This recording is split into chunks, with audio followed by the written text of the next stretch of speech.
Ladies and gentlemen, welcome to Closing Time. I am your host today, Kyle McCort with NFM Lending. Today we are joined by Jason Block with EOS Worldwide. We're going to be talking about business planning, and this is something that I've dedicated into my business in 2023, at the end of 23. And I contributed to my success. I grew 81% when we're looking at volume from 23 to 2024. And I contribute that a lot to the EOS system. And I've been lucky enough to be part of some of the meetings Jason's been able to put on here in our division. And I'm super excited to talk with you. So, Jason, thank you and welcome to the Closing Time podcast, man. Thank you for having me. So before we jump in, I want to just kind of get to know a little bit about you and like why you've chosen to go this route and why you feel goal setting is so important. So why don't you just give me a little bit of background about yourself and how you kind of got into this and what like made you jump in, and then tell me a little bit about like your belief and why you think this works. Yeah. So I grew up in a entrepreneurial family, and my dad ran a bakery. So lots of early hours, and while he wasn't the person who was supposed to be there every day, if he got a call that someone wasn't coming in, I would see firsthand that he'd have to wake up super early and head out the door. And at a young age, I worked there too. Yeah. And it was then that I decided I didn't want to do that. So I thought being a lawyer would be a very different career path for me. So I went to law school. I was an attorney. And it was there that I realized I actually missed that. I missed the problem solving. I missed working with people.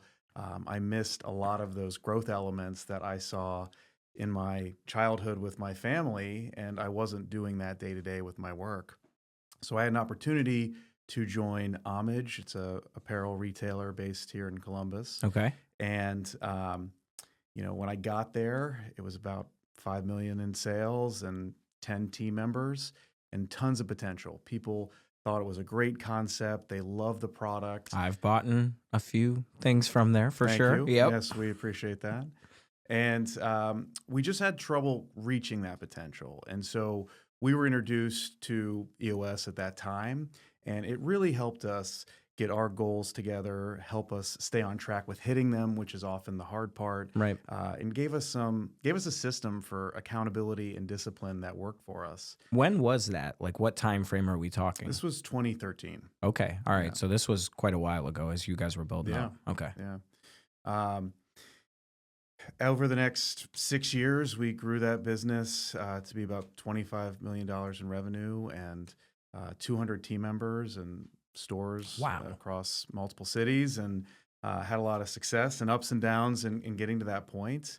From there, I had an opportunity to join Brewdog USA. Brewdog is the world's largest craft brewer. I led their North American business. And when I got there, it was similar to where I had left Homage. It was about 25 million in revenue, a couple hundred US team members.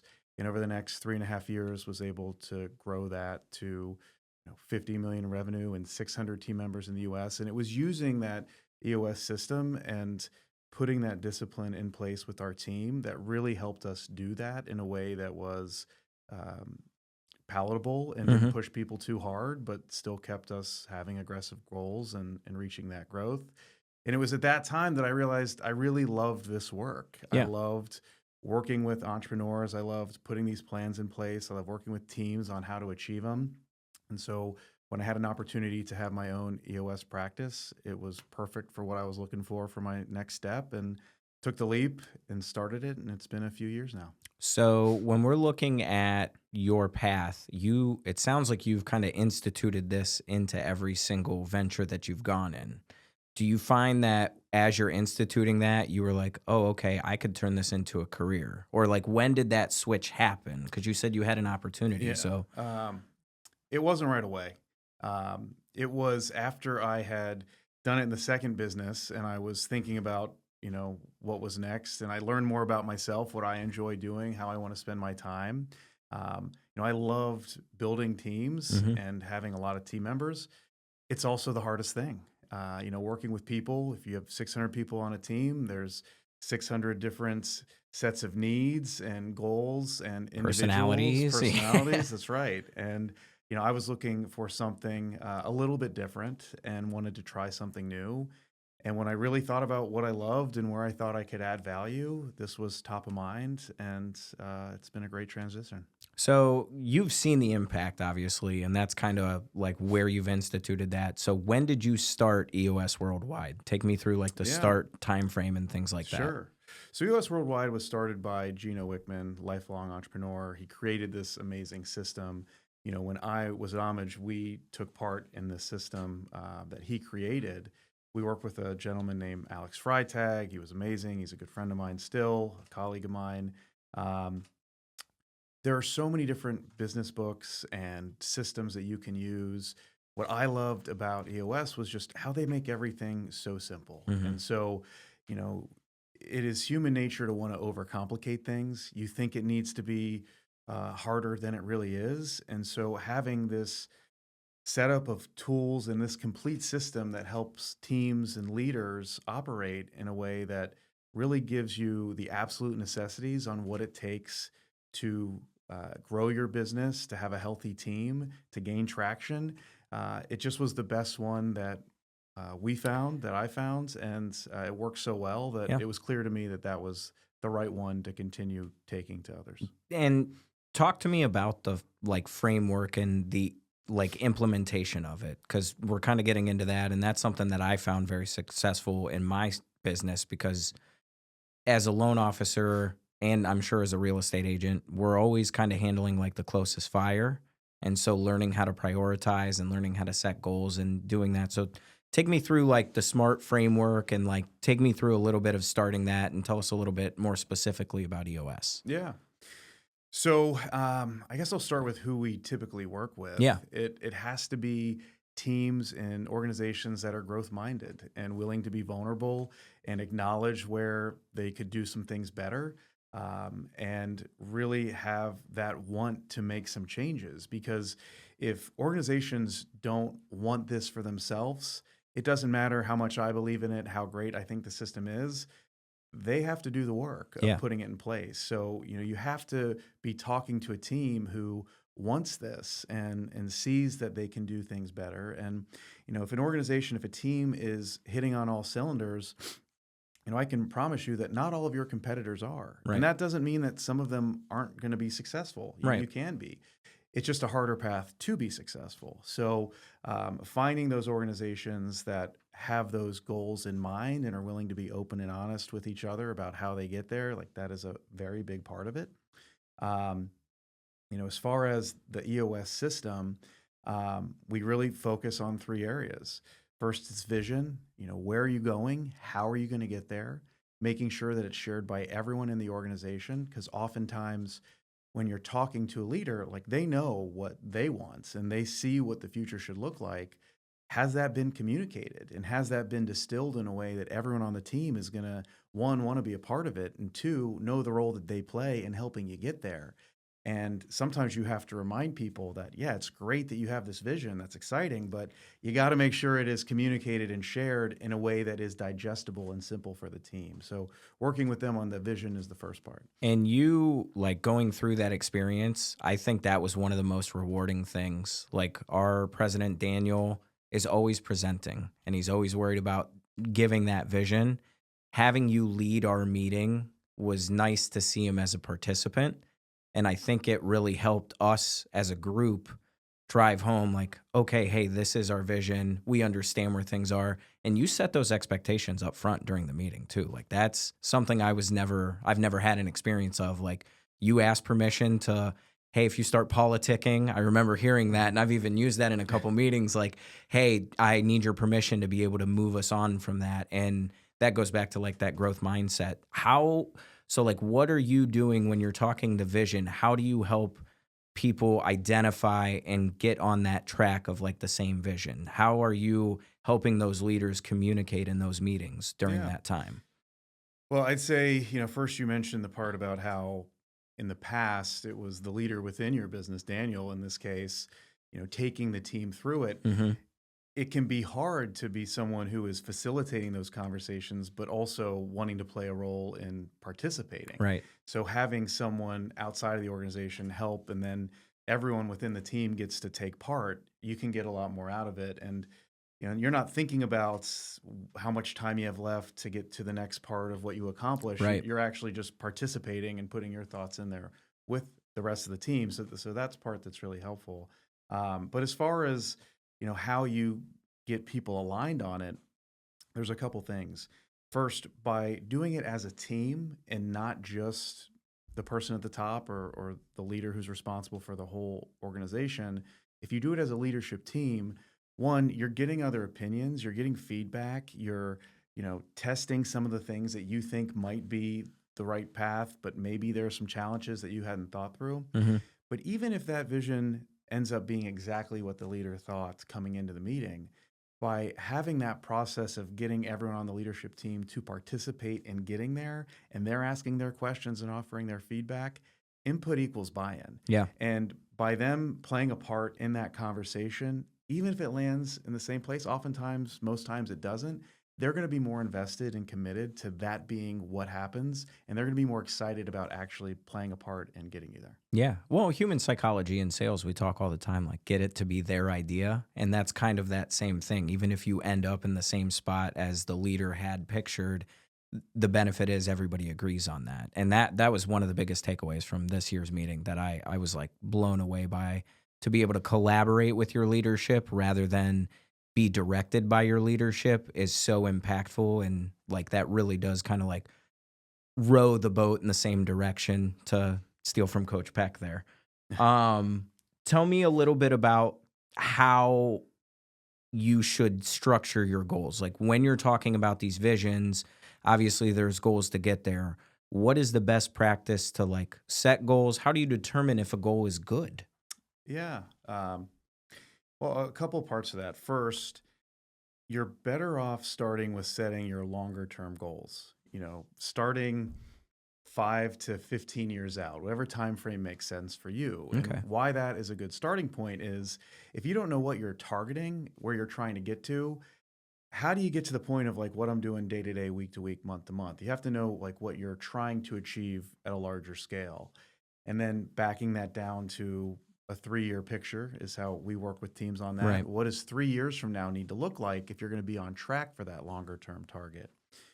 From there, you want to have a set of 1-year goals. And, all of these should be a little bit stretchy, a little bit audacious, feel like that's going to be tough to achieve. Right. Because humans are generally very good at thinking that, they underestimate how much they can get done in a short period amount of time and overestimate how much they can get done on the other end. Right. And so by, starting longer term and then eventually getting down to a point where you're setting out for 90 days, 1 quarter. What is it that you want to accomplish that keeps you on track for that 1 year, that 3 year, that longer term goal? It's that saying, how do you eat an elephant? One bite at a time. If you aren't starting somewhere and making small steps, Yeah. it can feel daunting and like it's way too much. So starting with that longer term and then eventually getting down to a much more manageable place is what sets people up to actually be able to achieve those goals. And in terms of how we set them, making sure that they're smart. And I don't mean smart as in, smart versus dumb. I Right. mean smart being specific, measurable, attainable, realistic, and timely. Essentially, that just means, do you know 100% for sure when the goal is due, if it happened or not? Because a lot of times when we start working with teams, goals are a little bit, with the best of intentions, whether they're wishy-washy or just a little bit nebulous, you get to the end point and maybe it was, we want to get better at working with our clients. Well, who's to say if that happened? Right. What does that mean? Yeah. Yeah. You can kind of be the judge at the end of did that happen or not? Sure. Versus a SMART goal would be more along the lines of, we want to have 50 new clients by the end of the year. You will either have 50 new clients or you will not. You can say whether or not it happened. So making sure that you're setting a team up to be really honest of whether or not they're actually achieving their goals, because oftentimes there's an argument on whether they did or not. Yeah. I think some of the hard part too is the measurable side of things, because then there's an accountability standpoint. You can't really run from the result if you have like a specific metric. When you're talking 5-year, like a lot of people have that concept of like, I want to accomplish this, but not really thinking long term. How granular are you getting on the 5-year, 3-year, 1 year? Like, what does that look like as you're Yeah. working backwards? So a lot of times teams think they need to have this 5-year strategic plan, and we don't do that Yeah. because the world changes too much, and it ends up, in my experience, being a waste of time. Hmm. So that farther out, it should just be one high-level overarching goal. Yeah. It's super Pie simple. in the sky You type of know, one situation. sentence. Yeah. I want to be, the most successful, the biggest realtor in my community, Yeah. to use a real estate Sure. example. Keep it high level. 3-year, you want to, describe what that looks like, but without them being smart goals. The 1 year is where we really start pushing teams to have specific goals that happen or not. Right. That allows you to, set yourself up for a healthy year where you're actually driving towards success, being honest if you hit it or not, Hmm. but without the exercise of trying to plan years in advance where so many things change, whether that's members of teams or the market or, even what your core offering is might Right. change. So, don't go too far out because I just find that it changes too much and it ends up being a waste of time. Yeah. Having that 5-year vision, like you said, it gives you the direction of what you're going, but the path of how to get there is going to change year to year. So I really like that. One thing I've taken away from is just having that. We'll go into a little bit more, but like we talked about the 1 year SMART goals. Talk about the rocks that you set to help achieve those goals. So we're going one step further from the 1 year and we're actually going down to the quarter. You mentioned it just a little bit ago. How are we defining those rocks? And then again, are we applying the same logic? Is there anything different that we need to consider when we're looking at those? So, there's a saying, what percent of success is vision versus execution? Um, you know, what I believe and what I find is that vision is 2% of the success and execution is the 98. Right. It's a So hard having that part. vision is So, important. You have to have it, but you want to get down to a quarterly, eventually a weekly level where you are holding yourself accountable and you have that discipline that you're doing the work day in and day out. So you definitely want to get more granular as you dig into how much time and how far out you're going. mhm, Um, but you need to make sure whether it's you as an individual or a team, you have an accountability structure because without that you're not going to gain the traction. right. And a lot of organizations I work with, they're pretty good at setting 1 year goals, but the challenge they have is they set them in December or January and they don't really look at them again until the next December or December or January. January. And if you aren't actively working on it throughout the year, it's really easy to get off track and to lose where you are. So taking it to a quarterly place where you're on that 90-day track, it allows you to set goals that are manageable, gives you enough time to get some stuff done, Mhm, but it helps you piece out the year a little bit.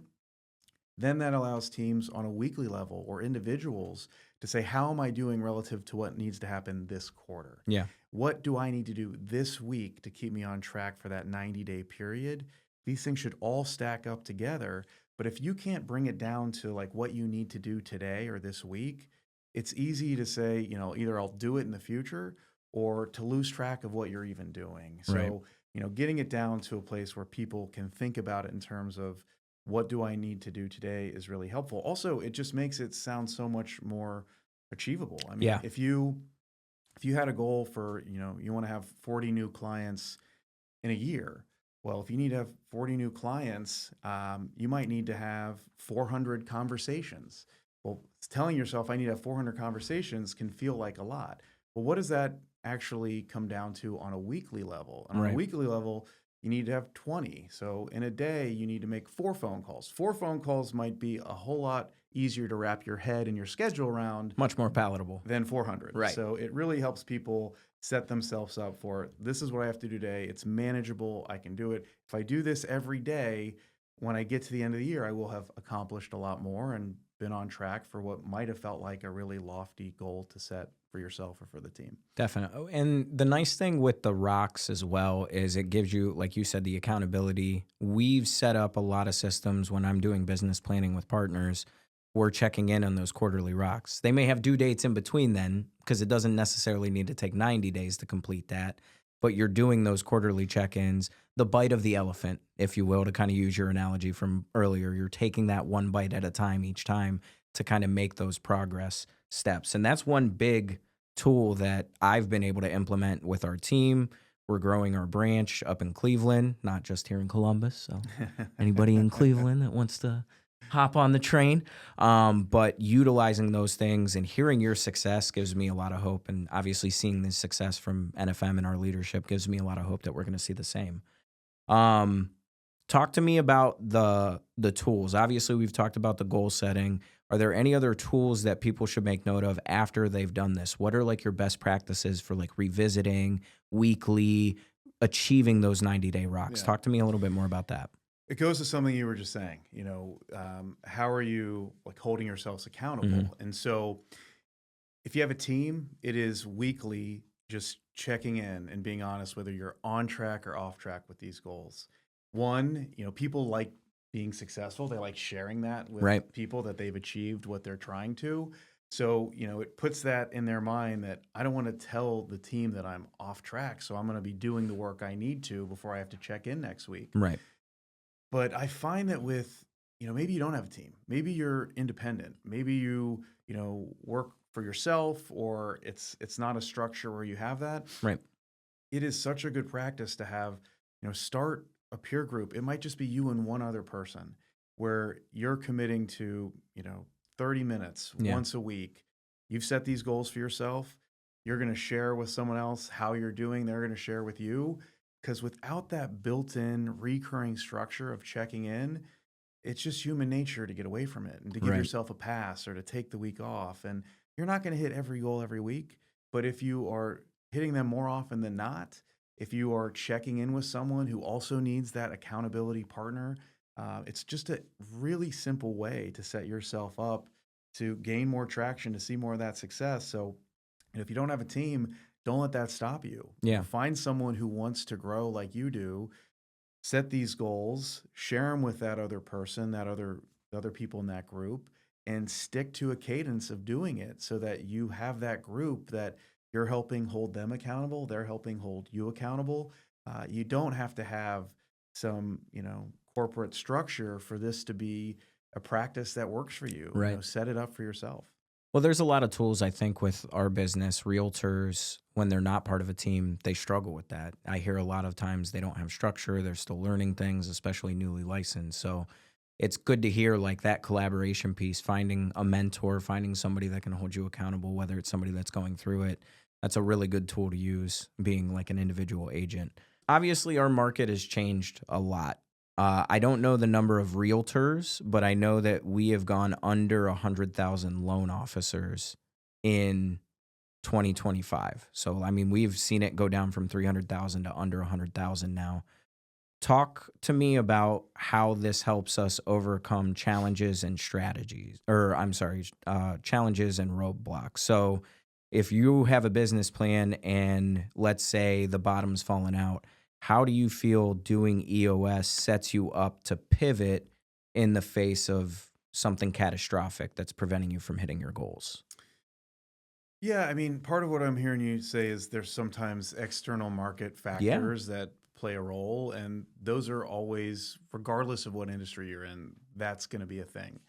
And so, when I'm talking to teams and they ask questions along the lines of what do we do in these scenarios, it's really hard to plan for the unknown, Right. and it's impossible to control what you can't control. So, what I encourage teams to do, what I encourage them to focus their work on is control the controllables. What are the things that you can do to grow your business? Ignoring what's going on in the outside world, because you could spend a ton of time and effort thinking about those things, but if you aren't in control of that happening, whether it's interest rates or other factors, uh, you might end up wasting a lot of headspace and time. So, what are the things you can do to grow your practice, to grow your business, grow your team? And if you keep doing that and you're more dedicated and disciplined in doing that than your competitors, you are setting yourself up to take advantage of either the opportunities that come or to better weather the storm that might be coming as well. And if you focus on what you can control, you know, you're going to be in a good spot. if other people are out there thinking about what could happen and, what we're going to do, a lot of times they end up spending that time and energy and it doesn't end up happening. Yeah. And they could have been doing the day-to-day work that actually would have set them up for more success. So, I encourage people to control the controllables, and when you need to, if the world has changed, if you had set this vision and these goals, and what you now have in front of you might be different, whether that's a new offering or how you're going to actually move towards the future, make that adjustment. Yeah. Don't stick to a goal for the sake of sticking to it. If there's actually a better place for you to go and you've really thought about it and it's clear that that's what needs to happen, make that change, communicate to everyone who's involved why, give them a time to contribute to what you've thought about and why you think that's the next best path. And if it is, Yeah. make the change Yeah. and, react to the situation that's now in front of you. It's a lot easier to pivot from a plan than just pivoting off of nothing. So I totally agree. How many real estate teams do you like? Are you mostly real estate, or is there a specific business? Is it a lot of real estate and mortgage, or is it corporate? Tell me a little bit about like your customer base. Yeah, I have a pretty healthy mix. Real estate being a big part of it. Mhm. I mentioned I was an attorney. I was a real estate attorney, so I have Oh, okay. experience in that Yeah. area. So, Um, but I find that that's the case because a lot of people in real estate, whether you're a developer, whether you're in mortgages, whether you're in buying and selling, like they are growth-minded people. Mhm. And I started talking about how to actually want to grow, you have to have that mindset in Right. place to do the work that needs to happen to reach that growth. So real estate is definitely a big part of who I work with, and it's because oftentimes people in that space, they have ambition, they want to grow, they want to entrepreneurial that's spirit right, kind of that's right. matches. Yeah. Tell me how you help real estate agents or lending organizations, ours. Let's say we have a goal of, you know, 800 billion in revenue, let's say. How are you breaking that down? Or from a commission standpoint for a real estate agent, if they want to make $10 million in revenue, how are you breaking that down for them as you're going through? Yeah, I really ask a lot of questions and talk them through it. I'll use that example. You want to make, $10 million in revenue, how much real estate, what's the value of the real estate you need to sell to actually get $10 million? Well, when you know that you need to sell 100 homes at an average price of $500,000, all right, you have to sell 100 homes at that price. How many potential clients do you need to talk to throughout the year to get to that number? Yeah. And then, they'll do some mental math and they'll say, well, to sell 100, I need to talk to 1,000. Yeah. All right, you need to talk to 1,000 different people. Let's break that down on a quarterly, weekly, daily level so that you are not leaving here feeling like you need to pick up the phone and start setting up 1,000 meetings, because no one can do that. Yeah. You need to leave here and set up 5 this week. And that is something that is a lot more manageable. So it's starting with what feels like a huge, daunting goal. It's then kind of sussing out what are the actions that you need to do to achieve that. And then it's breaking down those actions on that quarterly, monthly, weekly, daily level so that you can actually do it and hold yourself honest. It's also easier to track if you're doing it week to week. Yep. If it's 5 a day to stick with this, at the end of the week, did you reach out to 20 people?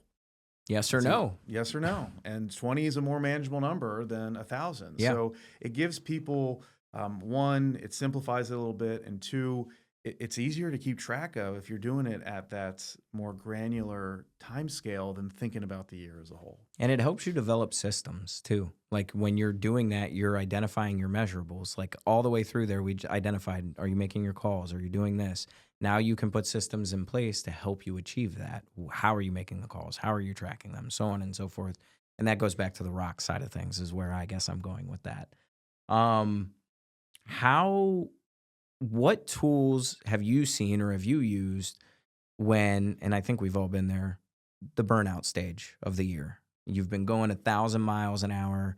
You've hit all of your rocks, but now you're just at a plateau where like you don't have the motivation. What have you seen that's worked? Is it revisiting the business plan? Is it revamping? Is there anything in your experience personally or professionally that you've seen to kind of help break that plateau or that lack of motivation that some of us go through in our sales or Yeah. small businesses. I mean, the first thing I'd say is that's totally normal. And that happens regardless of what business or industry you're in. Right. And so what we do is, I meet with the teams that I work with quarterly because it's not uncommon that happens, 3 or 4 times a year. Yeah.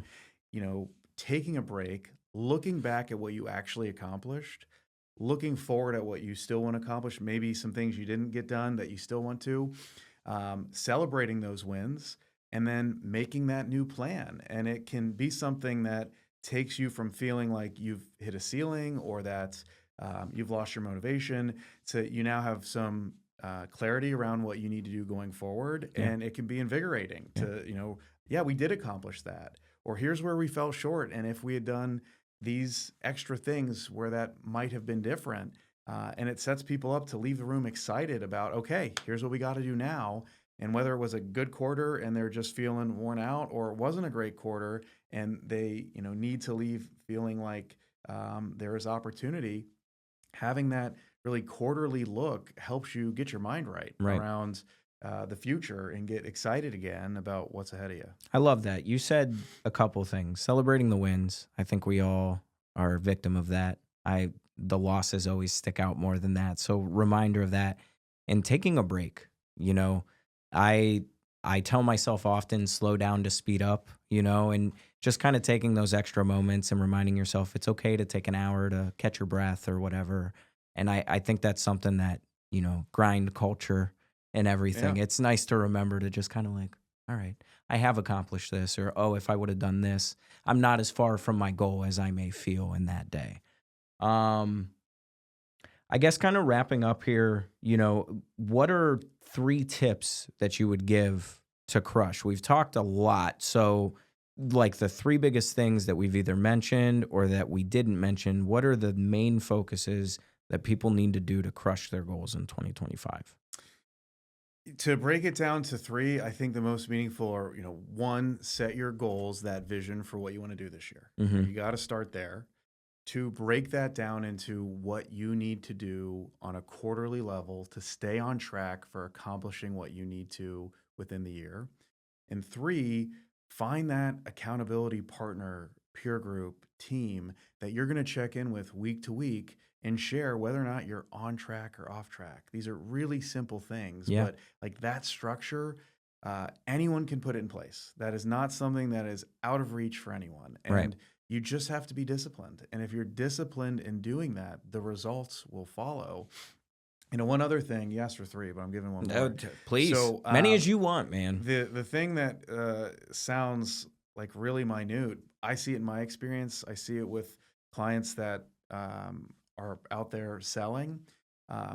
Pick up the phone. Like, I think we live in a world where like you'd rather send the email, you'd rather send the text, and that has a part, that has a place. Absolutely. But like so many people don't do that, and by like actually just forcing yourself to make a handful of calls per day, you can get it done in like 30 minutes or less. And even if you're just leaving the voicemail, like you are taking a step that I promise you other people who you might be competing against or trying to win the same business, they are not. Right. And, even if 1 out of 5 times someone answers the phone and you're making that connection, if you're doing 3 a day, like that really adds up over the course of the year. And even if they're not picking up, you're staying top of mind. Like they know that you care. You don't want to be salesy. You want to check in, see how you can help. Right. Offer, I'm here if you need anything. You're not asking for anything, but just picking up the phone. It's so simple, but it makes a huge difference. And I see that with clients all the time where they put that in place and try and get people out of the habit of just sitting behind their screen. They have so much more success. Yeah, and honestly, I think that's a theme of EOS is the collaboration piece, is communication. Everything we've talked about is accountability. You're talking to somebody. Goals, you're talking to somebody. You're talking to yourself. You're having that internal monologue. And there's so many times in our businesses where it's way easier to send the text.